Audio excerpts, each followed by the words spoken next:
Hello and welcome to the Okanagan Garden Report. It is about mid-March now and we're having incredibly warm weather here in the Okanagan.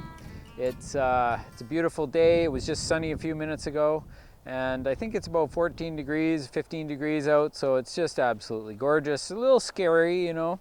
At this time of year, we're way too early for this warm weather, so we hope we don't get hit with a hard frost at the end of the month here, but it is what it is and there's nothing we can do about it anyway, so there you go. But we're just in the garden here and we're having a look at some of the plants, and these are some perennials and plants that were cut back pretty hard in the fall, which is what you normally do. We always promote a strong fall cleanup so that in the springtime we don't actually have to come out here and walk through the garden, because when we walk in the garden there's all these good little guys shooting up and we don't want to step on them and destroy them. So especially plants like peonies and lilies, they're some of the ones that really need protection. But we can just have a quick look down here. There's a few plants. This is this little guy just down here. This is Helenium Mardi Gras. It's one of the really good plants, and you can see it just starting to kind of make some movement. So he's just reaching a nice size here. This is about as big as I ever wanted to get. So next year I'm going to want to do some divisions on it.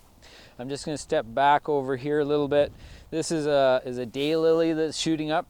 This particular one is a red color, and I'm not sure the name of it, but it's a good daylily, and it's also reaching about as big as I ever want it to get. So one thing I do as a gardener is I want to divide these things from time to time and reduce their size.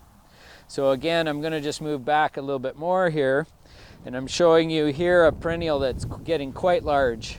This is a Rudbeckia goldsturm, and it's quite big. It's filling this whole area here.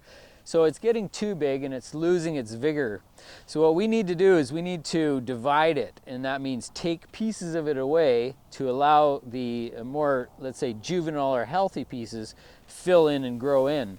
So right now I can see myself that right here is a little bit extra green growth here. So this front part is actually one of the healthiest parts of the whole plant. So I want to keep that part. So I either have two choices here. I'm going to either dig the whole thing up, rip out a small piece of really healthy plant and put it back into the center of the hole, put some nice soil around it. That's one option. Or the other option is I can just cut away pieces of the existing plant to sort of reposition it in its spot. And what I mean by that is that, you know, here's the plant, but I have a rose bush here and I have a barberry behind me. So I want to keep it sort of moving away from these plants. So I want to remove the back half of it. So in half, it's actually more than half. I want to actually remove 2/3 of any perennial that I'm dividing. So that's a real key important point there, that you're not just cutting it in half or whatever, but you're removing 2/3 of the plant. So again, that's perfect. I have some healthy growth out front here.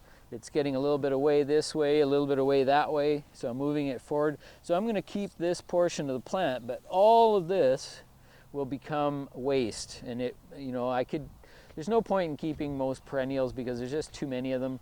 It'll go into the compost and that's where it'll be.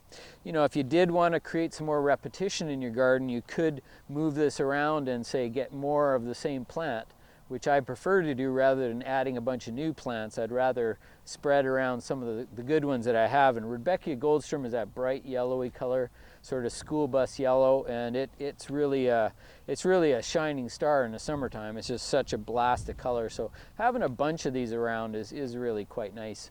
So I'm just going to move up and show you a little delicate guy up here. We can see him shooting through the ground here. And this is a little bleeding heart.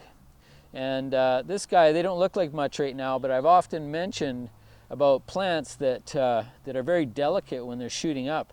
And this is one of them. You know, some people don't even recognize it as being a viable plant, but it actually is going to be a beautiful big bleeding heart. So again, this one is getting too close to these daylilies, so I either move the daylilies or move the bleeding heart. So I might do that this year. But it really is a beautiful plant, and bleeding hearts really give you a good bang for your buck because they last so long. They'll sometimes be blooming by the end of April and bloom right into June, even right to mid-June. So they're a pretty good plant. And when they start to go a little ratty in the summertime, just cut them right to the ground or down to say about 4 to 6 inches, and then they'll just shoot up again and they'll come right back. So that's a little bit about the garden today. Again, beautiful weather, and it looks like it's going to be an early spring. let's keep our fingers crossed that we're not going to get a hard frost yet. So that's it for today. Thanks again for tuning in to the Okanagan Garden Report.